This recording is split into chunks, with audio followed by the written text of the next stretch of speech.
what you're going to want to do is get the image on the computer and then size it so that it's proportional to how big you want it to be in real life. That way when you print it out, you can cut it out and then tape it together, and then that way you have an outline and a size reference for all your little details of the sword, and then it's just a basic outline so you can cut it out with the wood later on.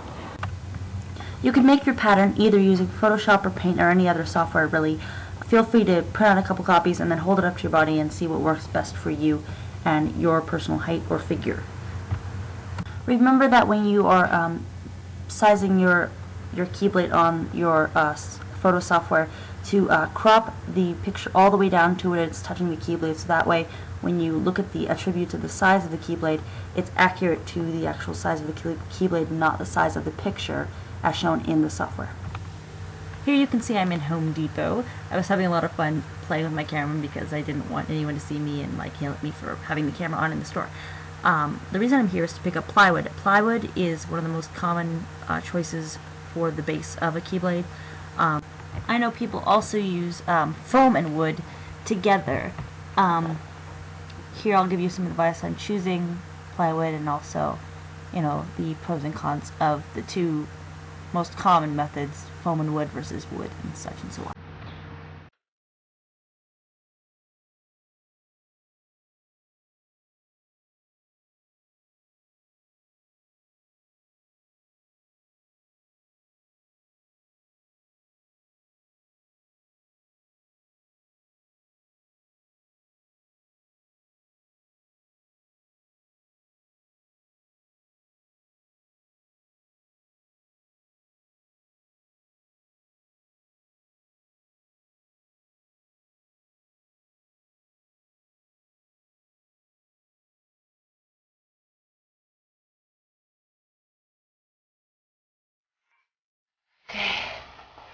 Alright, to make a Keyblade, you print out the picture of the Keyblade proportional to how big you want it. Like this is life size. I know, it looks pudgy. Ignore it.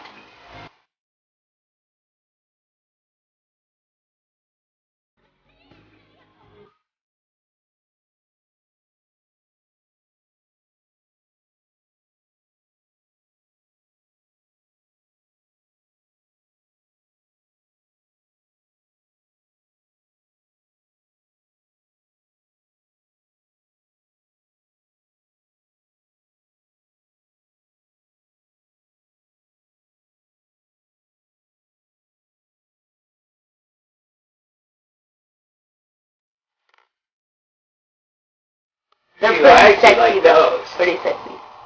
Now look at those. Sexy. Those are sexy. In case check that fluffy thing. Dude comes by. Oh yeah. And says, "Where's that sweet Marie?"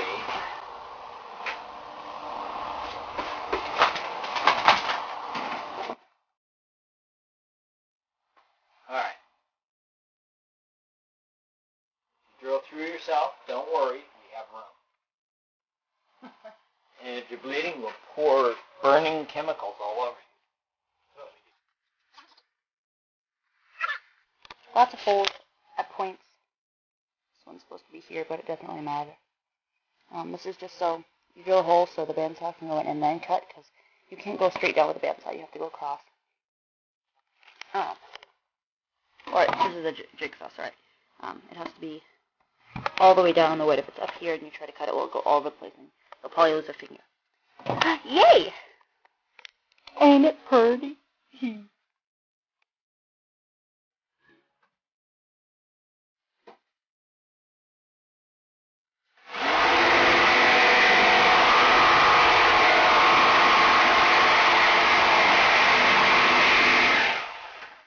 All done. Now for the outside part.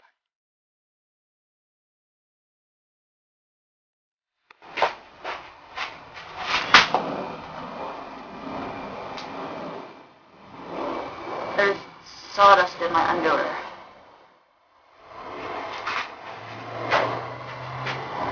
So, now we are using, I think it's called a rotary cutter. I'll ask.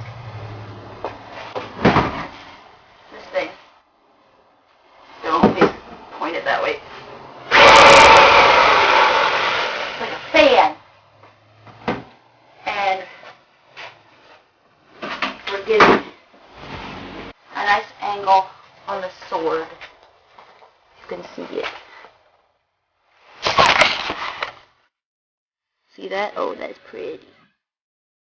Which makes it not as blunt as just like wood. Heck, it's nice.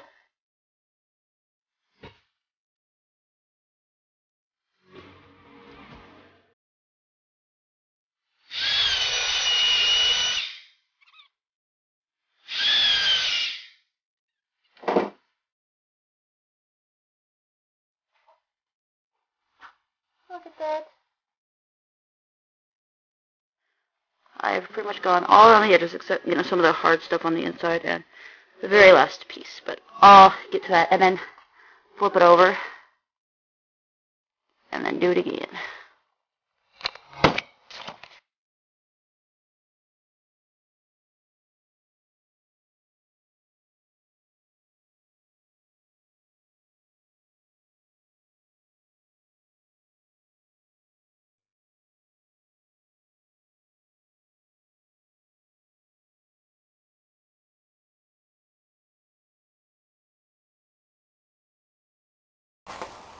I got it.